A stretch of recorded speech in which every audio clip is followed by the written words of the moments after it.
Okay. Hello, everybody. Here we have Niall Doyle here. I have him on the phone here with us, and he was just wants to tell us about the the protest this morning and the poor turnout, and how disappointed he is. And I'm sure that it's a universal topic that's going on at the moment. Justice for the ordinary people, and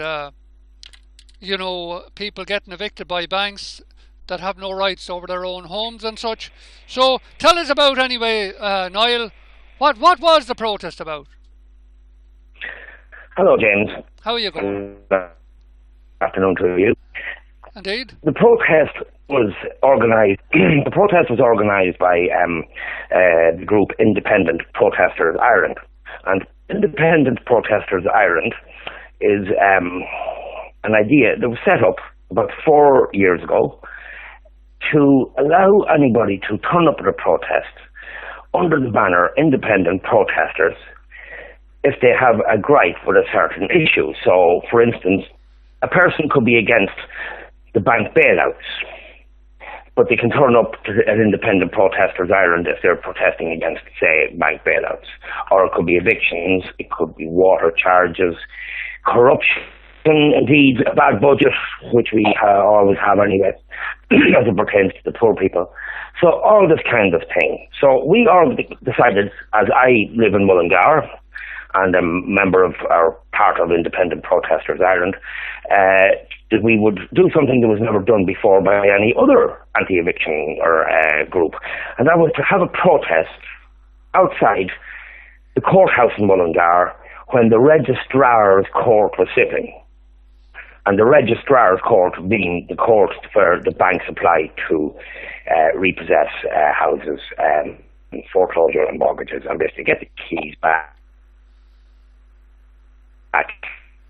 Right. And we were at today. yeah, there's a lot of people, of course, being affected by this. A lot of people getting thrown out at the moment. We're getting a little bit of interference there, Niall. Can you still hear me? Oh, I can hear you playing. Right, yeah, but we're getting, like, a lot of people are being. Have you figures for how many people are getting evicted at the moment all over Ireland?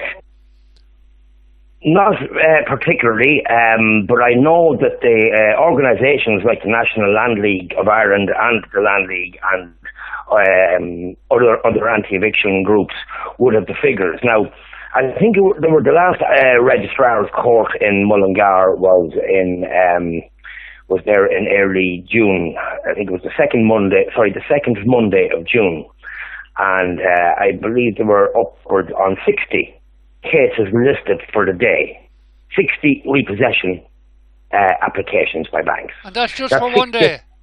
For one day in one town, Mullingar. Wow. Now, I believe that in Trim and County Meath, they have to have a Registrar's Court, I believe, twice per month. Such is the amount of bank repossession applications in County Meath. So today, I'm sure there were a few dozen, at least. Now, I know that one person may have won a case against the banks, some other, just going by certain things that happened, that I heard people saying when they came out of court. None of these things were adjourned and that. Our main problem, apart from banks we bailed out banks. Yes. But we did not bail out banks. We should never have bailed them out in the first place. The taxpayer or the public purse bailed out. The deeds of the country were used to bail out banks. Yes. and lending institutions, who in turn then are turfing out the very same people who bailed them out, That's are turfing them out on the side of the road. And another thing about the Registrar's Court, the Registrar's Court is a circuit court.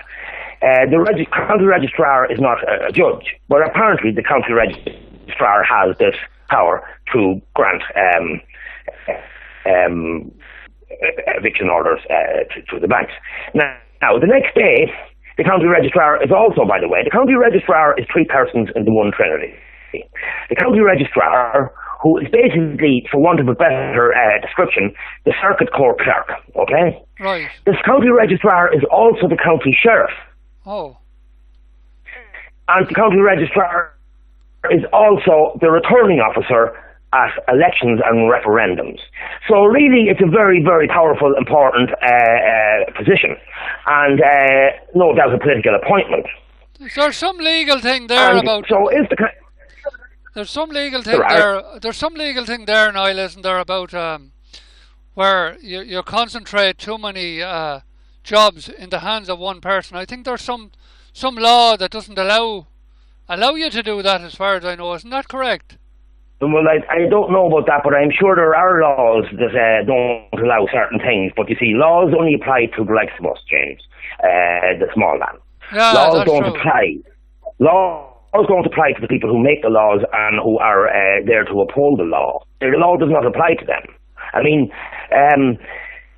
we have had cases of Judge Mary Devons in County Mayo having numerous penalty points wiped because she is Judge Mary Devons and wife of a former Fianna Fáil TD. Oh. We have cases for Peter Jones, the State Solicitor for Westmeath, politically appointed to the position of State Solicitor for Westmeath by Charlie Hawley in 1988.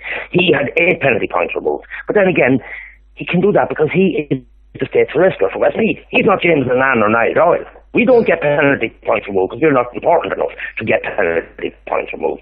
We even had the Garda Commissioner himself having a penalty point removed. And when a journalist tried to probe the ex-disgraced Garda Commissioner Martin Callanan and Peter Jones, the corrupt State Solicitor for Westmeath, she got sacked from her job in the Irish Independent. That's right, yeah. Her name is Gemma O'Doherty. And she won her case for unfair dismissal and settled. And I'm so happy that she did. But she was ignored by her own union, the National Union of Journalists in Ireland, who are a politicised organisation, who have opinions on abortion, opinions on adoption, opinions on bloody well everything, including the weather. But yet they could not row in behind one of their own when she was unfairly dismissed by the biggest newspaper empire in Europe, yes. Independent News and Media, owned by, controlled, practically nearly controlled by one man, and Ireland's biggest tax exile, Dennis O'Brien. Yes. Well, Niall, I'm. If you could sum up now, I'll just cut this short because it's just for this. This is our first broadcast together, so we'll do another one and we'll have a longer chat on this matter. So,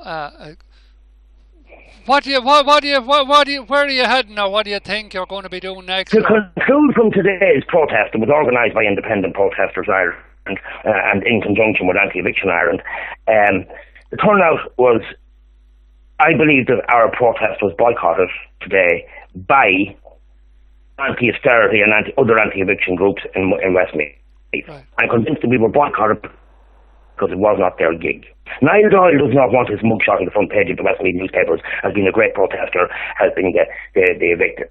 I just wanted to organise this protest behind the scenes to help other people come out and stand shoulder to shoulder. We had amplification available not for guest speakers, even our posters said the guest speakers were you, him and her. We had no political celebrities like Joe Higgins or Richard Boyd Barrett being bussed into Mullingar from Dublin to come down and address adorning crowds and look for votes. Yeah. This is what we did in Mullingar today. And we were boycotted by other groups, local groups. And I'm going to tell you why I believe we were boycotted. It's not just if it was a poor turnout. I was at the launch of Mullingar Says No in the Newbury Hotel last Monday night week. There were about 60 to 70 people at the meeting, a very well attended meeting. It dealt with evictions mainly and the registrar of courts and anti-water charges. Basically, that's what the meeting addressed in equal measure. And people from the Land League and different anti-water charge groups, Says No groups, whatever, spoke at the meeting. I addressed the meeting to inform the meeting, and you must remember we're talking about 60 to 70 people from the Mullingar area were in attendance at that meeting. Maybe some people were from Athlone. And everybody knew this protest was on. Now, I'm not expecting for people to take a day off work if they're working to come to a protest. But many people there would have had the time and were available to attend this protest today and did not show up. The fact that there were about 6 people, anti-eviction activists, who well, they're self-proclaimed anti-eviction activists, about 6 to 8 of them were inside in the court and did not come out to us. And when they did come out and walk by us, walking in and out of the court without even standing with us from any at all. Well, I think now that some of them were on court business helping kind. Yeah, I think that a lot more people would be more supportive of you. I think a few people didn't know about it, and I think there are a lot more people out there who might take an interest from here on in. So hopefully that will be the case. Well, it does not look good, James. When I was at an anti-austerity meeting among 60 people, all from the Westmeath area and the Mullingar end of Westmeath more than the Athlone end of Westmeath. Yeah. And not one of the people who was at that meeting was at the protest. Now, 1 or 2 people were not available because they were on holidays. Yeah. And one other person couldn't attend because a family member took ill in the early hours of the morning. You know, these things will happen. But I'm talking about the general run of the mill of the so-called self-proclaimed revolutionaries at that meeting in the Newbury Hotel in Mullingar last Monday night week. Not one of them stood with us in solidarity. Well, and I believe it's because they don't. It's not them. It's not their little organisation. It's not their Says No group. It's not their ego. That you know. The media weren't even there. The local media weren't around today. I didn't see them anyway. They were usually around the courthouse, but they were. I don't think they were there today. But I'd like to take this opportunity to thank Westmeath Topic because they, last week's edition, they covered the eviction thing and all this kind of stuff very well, and they even gave this protest a bit of a plug itself. It was in the local newspaper, an article about this protest. Yeah, well, last week. There were posters up in chip shops all over Westmeath as well. And so it's not that people say it could claim they didn't know about it. There was also a Facebook page set up for 48 people said they were going. Now, obviously, you know, that doesn't always work out, you know. One man did appear this morning at 10 o'clock when the protest was due to appear. He drove the whole way up from Burr, but he did not stay too long because I think he was very disappointed that when he turned up there was only me. And he went into the court to see what was happening, and when he came out there was only me and 2 others an hour later. So it did not entice him very much to stay. And then another guy came from Leixlip. At least somebody came from Burr and somebody came from Leixlip. Yeah. It's, you know, nobody from there was nobody from only 3 people of 4 adults today. 4 of us turned up. 4 adults, and one of those adults had from the town of Mullingar. Well, the main thing, Niall, and the other couple were the main thing, Niall, brother and sister. Yeah, the main thing, Niall, I think is that we keep getting the word out and keep plugging away and trying to keep the pressure on, and we'll see where we go after this. You know, a day doesn't make. I do believe in conclusion.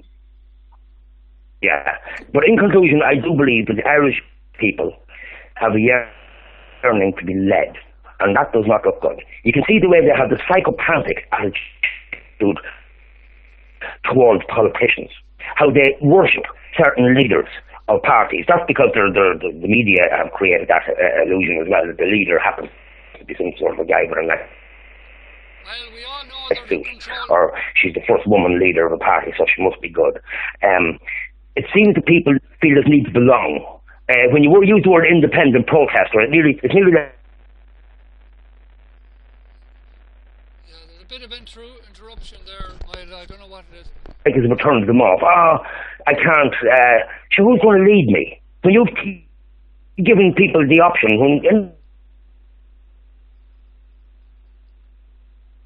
Yeah, hold on. We're good. Can you hear me, Niall? Sorry, we're having a bit of problem there with the sound at the background there. There seems to be a Skype interruption. Can you hear me, Niall? Okay, we're going to have to knock it short at that.